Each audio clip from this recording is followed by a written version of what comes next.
Oke guys, di video kali ini gue akan membahas alur cerita dari film Jumanji. Film ini dirilis pada tahun 1995. Di dalam film ini bercerita tentang sebuah permainan yang sangat berbahaya bernama Jumanji. Ketika seorang anak menemukan dan memainkan permainan tersebut, muncullah keanehan dan kekacauan yang terjadi. Apakah mereka bisa menyelesaikan permainan tersebut?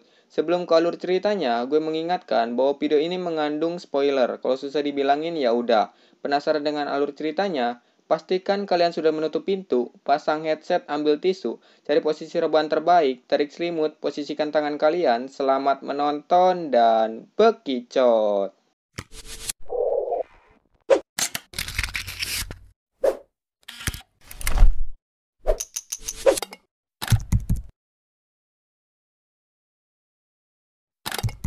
Diawali pada tahun 1869, pada suatu malam, ada dua anak laki-laki, sebut aja namanya Caleb dan Benyamin. Mereka ingin menguburkan sebuah kotak permainan yang sangat berbahaya bernama Jumanji. Mereka pun bergegas menguburkan kotak tersebut. Saat melempar kotak itu, tiba-tiba Benyamin terjatuh. Terdengar pula suara aneh dari kotak itu. Mereka pun ketakutan dan memutuskan untuk lari secepatnya, menggunakan kereta kuda. Setelah mereka pergi, terlihat batu yang bertuliskan 1M Brentford. Cerita berpindah pada tahun 1969, di mana seorang anak laki-laki bernama Alan Paris bersepeda di sore hari untuk menuju ke sebuah pabrik sepatu milik ayahnya. Saat Alan menuju ke pabrik, tiba-tiba dari belakang sekelompok anak-anak melihatnya. Sebut aja namanya Billy. Mereka mengejar Alan sampai ke pabrik sepatu milik ayahnya. Sesampainya di pabrik, Alan bertemu dengan Kel, seorang pegawai pabrik sepatu ayahnya. Kel menunjukkan sebuah sepatu untuk dinilai oleh Alan, namun Alan tak peduli. Alan melihat ke jendela, ternyata Billy dan teman-temannya masih menunggu di luar. Alan tak sengaja meletakkan sepatu tersebut di mesin pemotong, lalu ayahnya datang memperingati Alan untuk tidak menyerah pada Billy. Mesin pun hidup. Sepatu pemberian Kel termakan mesin pemotong dan rusak. Melihat keadaan itu, Alan pun kabur. Saat Alan keluar dari pabrik, ia dipukuli oleh Billy dan teman-temannya atas tuduhan mendekati pacar Billy. Kemudian, kita diperlihatkan kembali batu tugu yang sama di masa 100 tahun yang lalu ketika Caleb dan Benyamin menguburkan kotak permainan itu. Setelah Alan dipukuli, Billy dan teman-temannya kabur membawa sepeda Alan. Emang bajigur tuh anak ya. Alan berjalan di sisi pabrik ayahnya yang bertuliskan Pariso Company. Tiba-tiba Alan mendengar suara aneh. Alan pun mencari tahu keberadaan suara tersebut. Singkat cerita, Alan menemukan sebuah kotak terkubur di tembok pembangunan pabrik. Ia penasaran dan mencoba membukanya. Ternyata di dalam kotak itu berisi sebuah papan permainan bertuliskan Jumanji. Saat Alan mencoba membuka kotak permainan itu, ada seorang petugas bangunan yang melihatnya. Akhirnya, Alan pergi dan membawa papan permainan tersebut ke rumahnya. Alan mencoba membuka papan permainan tersebut. Awalnya terlihat seperti ular tangga biasa. Alan mengambil bidaknya. Tiba-tiba, datanglah ibunya yang membuat Alan terkaget hingga bidaknya terlempar. Alan dengan cepat menyembunyikan papan permainan tersebut dan menghampiri ibunya. Saat makan malam, ayah dan ibunya memberikan sebuah kartu yang isinya adalah undangan untuk Alan bersekolah di Cliffside. Di sisi lain, Alan menolaknya karena ia tidak ingin berpisah dengan kedua orang tuanya. Ia kecewa menjadi bagian keluarga Paris karena hampir seluruh keluarga Paris bersekolah di sana. Alan pun merobek kartu undangan tersebut. Di scene selanjutnya, Alan berencana kabur dari rumah. Ia menyiapkan koper yang berisi pakaian, uang, dan makanan. Tak lupa papan permainan Jumanji yang disembunyikannya. Saat Alan akan meraih gagang pintu sebelah, tiba-tiba terdengar suara ketukan dari pintu depan. Alan mencoba membuka. Ternyata di hadapannya ada seorang anak perempuan cantik, sebut aja namanya Sarah Whittle, yang ingin mengembalikan sepeda milik Alan yang dibawa kabur oleh Billy. Tiba-tiba terdengar suara aneh. Kemudian Alan mengajak Sarah masuk dan bermain permainan itu. Awalnya, Sarah mengambil dadu tersebut, namun tiba-tiba ia tidak mau bermain. Sarah tak sengaja melempar dadu yang membuat bidak tersebut berjalan sendiri. Muncullah petunjuk aneh yang bertuliskan, "Pada malam hari mereka terbang, lebih baik kalian lari." Makhluk bersayap ini sangat tidak menyenangkan. Tiba-tiba terdengar suara aneh dari ruangan gelap.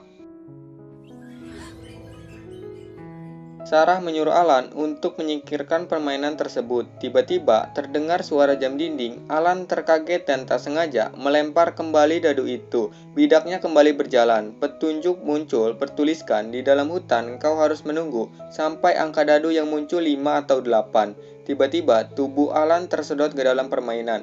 Sebelum menghilang, Alan meminta tolong pada Sarah untuk melempar dadunya. Namun tiba-tiba muncul sekumpulan kelelawar. Sarah pun kabur ketakutan dari rumah Alan.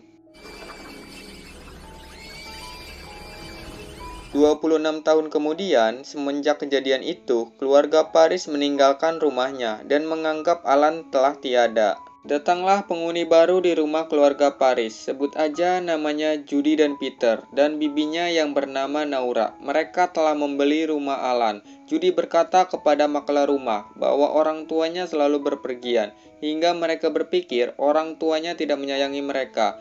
Bibi Naura sedikit menjelaskan kepada maklar rumah tentang orang tua Judy dan Peter yang meninggal karena kecelakaan di Kanada. Tak lama, datanglah seorang pria penjaga rumah. Ia mengecek loteng setelah Peter bercerita ada kelelawar di sana. Pria itu bercerita ia tidak takut pada kelelawar, melainkan pada hantu Alan. Karena Alan digosipi mati di rumah ini, dibunuh oleh ayahnya sendiri. Keesokan harinya, Judy dan Peter mendengar kembali suara aneh dari atas loteng. Mereka mencari suara itu yang bersumber dari gudang dan menemukan kotak Jumanji.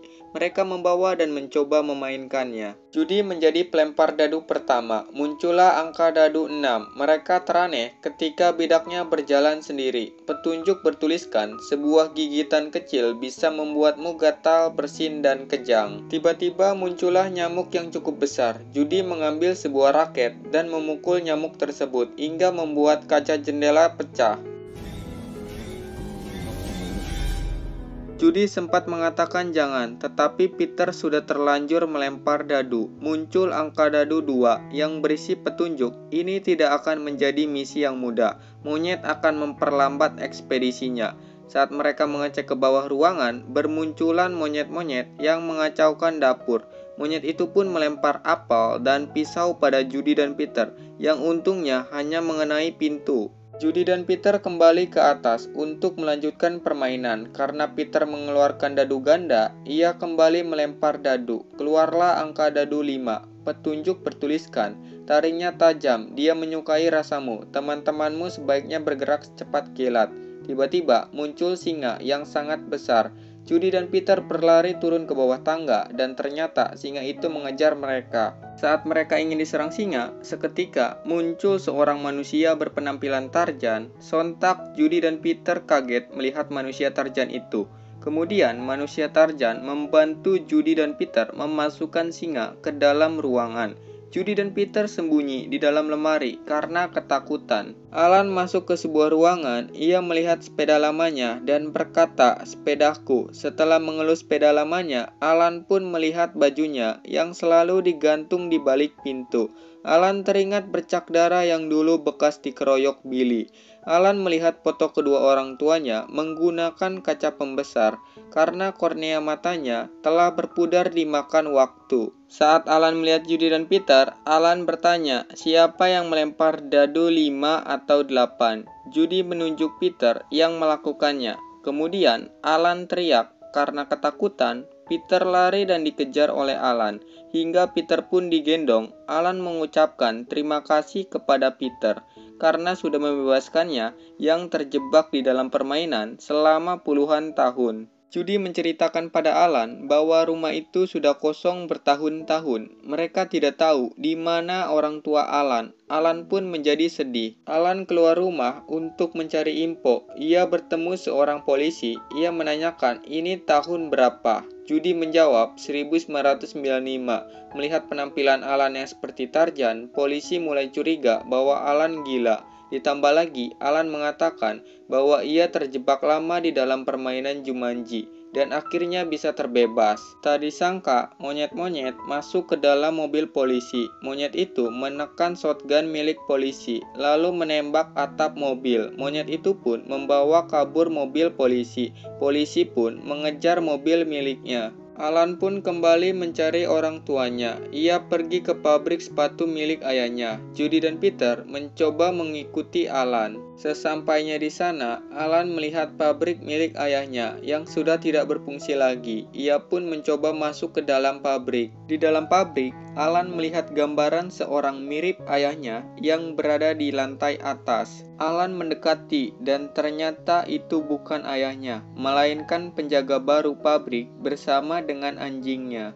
Alan bertanya tentang orang tuanya kepada pria tersebut. Pria itu menceritakan saat Alan menghilang, ayahnya Sam menghabiskan seluruh uang dan waktunya hanya untuk mencari anaknya sampai mereka meninggal. Pabriknya pun tak terurus. Ditunjukkanlah makam ayahnya yang berada di Jalan Adam. Mendengar hal itu, Alan, Judy, dan Peter bergegas mencari. Sesampainya di sana, Alan terlihat sangat sedih. Kemudian meletakkan topi dan pergi meninggalkan makam orang tuanya. Judy meminta Alan untuk membantu mereka menyelesaikan permainan tersebut. Karena rumahnya sudah terlanjur hancur, mereka tidak ingin dimarahi oleh Bibi Naura. Di scene selanjutnya, mereka melihat kejadian kecelakaan mobil. Mereka mencoba mendekati, dan ternyata yang mengalami kecelakaan ialah makelar rumah mereka yang bernama Nyonya Thomas. Alan mendengar sesuatu. Ia menyuruh Judy dan Peter masuk ke dalam mobil Nyonya Thomas. Alan menanyakan apa saja yang keluar dari permainan itu.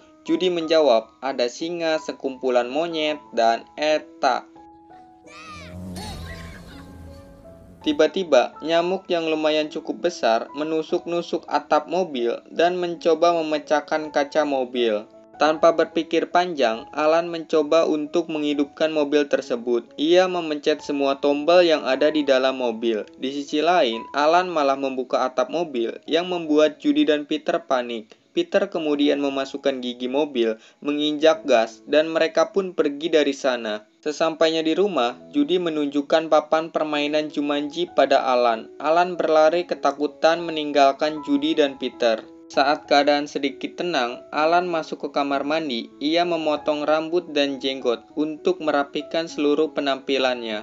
Di sisi lain, Alan mencoba untuk menakuti mereka, tapi Peter tetap meminta Alan untuk membantunya mengakhiri ini semua.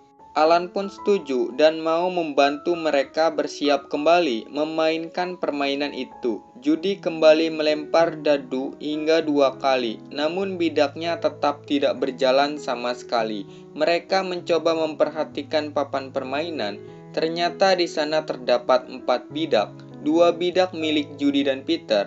Bidak bergambar gajah adalah milik Alan, dan bidak satunya lagi milik Alan mengingat dan menjelaskan pada mereka. Judy dan Peter melanjutkan permainan itu. Pada tahun 1969, Alan memutuskan untuk bermain. Alan berkata, sekarang bukan giliranku, tapi giliran Sarah Whittle. Mereka pergi ke rumah Sarah Whittle. Di sana tertulis, Madam Serena. Mereka berbincang dengan seorang wanita di balik pintu, menanyakan tentang Sarah Whittle. Wanita itu menjawab, sudah lama ia tidak menggunakan nama tersebut, karena semua orang menganggapnya gila. Alan mencoba mengingatkan Sarah akan kejadian dahulu. Sarah mengingatnya, dan tiba-tiba Sarah pingsan. Alan membawa Sarah ke rumahnya. Saat terbangun dari pingsannya, Sarah tersadar berada di rumah Alan. Ia mencoba menelepon dokter spesialnya, karena ia tidak percaya akan kenyataan. Namun saat Alan menunjukkan papan permainan itu, Sarah ketakutan. Alan pun menenangkannya dan meminta Sarah untuk memainkan permainan itu kembali. Tetapi Sarah tidak mau memainkan permainan itu. Alan mencoba memancing Sarah untuk melempar dadu dengan cara memberikan dadu kepada Alan, dan Alan tidak menangkapnya. Dadu itu pun terjatuh dan permainan kembali dimulai. Bidaknya kemudian berjalan. Muncul petunjuk bertuliskan, mereka tumbuh besar jauh lebih cepat daripada bambu. Berhati-hatilah atau mereka akan mengejarmu. Tiba-tiba muncul akar pohon yang menjalar ke seluruh ruangan hingga menarik kaki Peter.